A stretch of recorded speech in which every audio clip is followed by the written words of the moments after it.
de mes investissements en immobilier. Dans la première vidéo, on a résumé cet investissement. Dans la deuxième vidéo, on a analysé la première étape quand on veut investir en immobilier. On a essayé de définir un budget. On a analysé quels critères que la banque utilise pour vous donner ou vous refuser un crédit.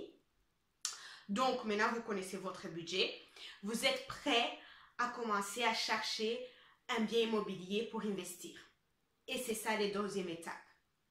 Moi, personnellement, quand je cherche, j'utilise Internet. J'utilise donc ImoWeb, ImoVlan. Je ne m'amuse pas du tout à aller dans tous les agences immobilières qui se trouvent dans les quartiers où j'ai envie d'acheter et les communiquer mes critères en espérant qu'ils vont m'appeler.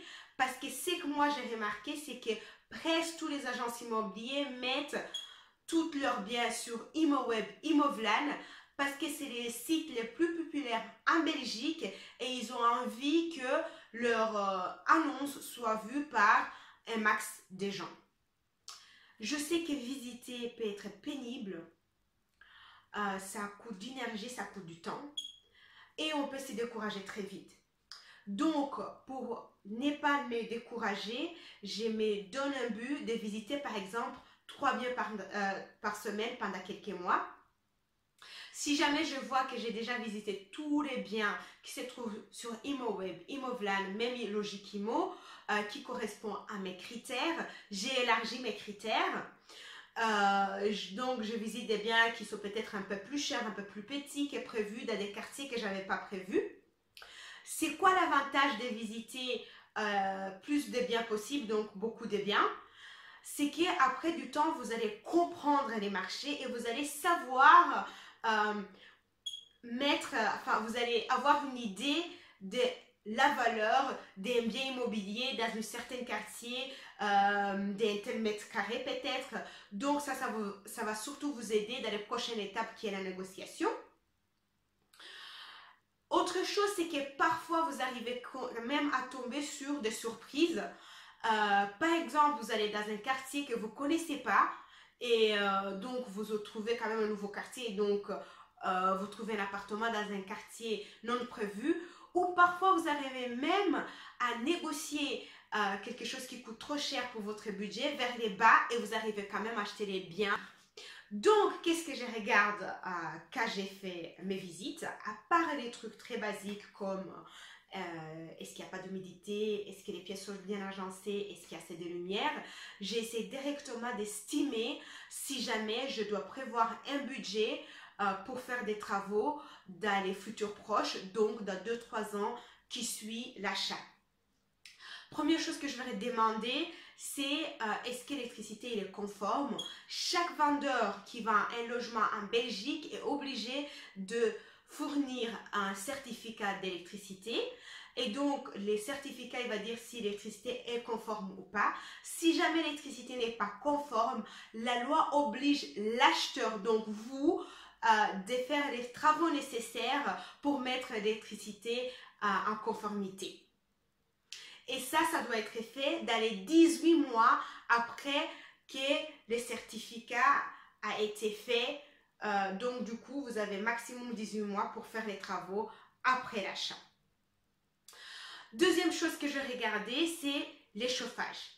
Est-ce que l'appartement, comment est-il chauffé? Moi, je préfère qu'un appartement est chauffé au chauffage central et que les chaudières est individuelle et pas une chaudière pour tout l'appartement. Si jamais c'est déjà le cas, c'est que je contrôle aussi est-ce que les chaudières, combien des années les chaudières existent déjà. Si ça fait 2-3 ans que les chaudières est là, je suis tranquille pour peut-être 5 ans, peut-être 4 ans. Si jamais la chaudière a déjà 7 ans ou un truc comme ça, je suis encore une fois sûre que dans 2-3 ans qui suit l'achat, je serai obligée de quand même changer les chaudières. Prochaine chose que je vais regarder, c'est le simple ou double vitrage.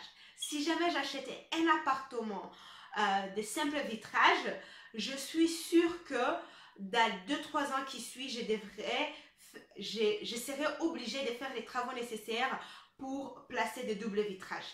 C'est pas obligé par la loi, mais ça m'a l'air, comment dire, plus logique et ça va attirer plutôt de locataires beaucoup plus corrects.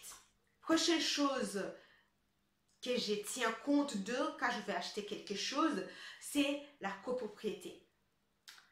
Je déteste les grandes copropriétés. Je préfère des petites copropriétés, en préférence où les syndics, donc celui qui gère les bâtiments, et quelqu'un est un propriétaire dans les bâtiments, parce qu'à ce moment-là, un, la personne il est beaucoup plus accessible, deux, je sais vraiment voir, il y a une certaine visibilité, transparence plutôt, je sais quel montant, donc quel pourcentage de l'argent que je paye pour les charges de copropriété va vers quelles dépenses. Donc je sais exactement combien je paye pour l'assurance des bâtiments, je sais exactement combien je paye à les personnes qui gèrent le bâtiment, je sais exactement combien je paye pour nous faire nettoyer les cages des escaliers.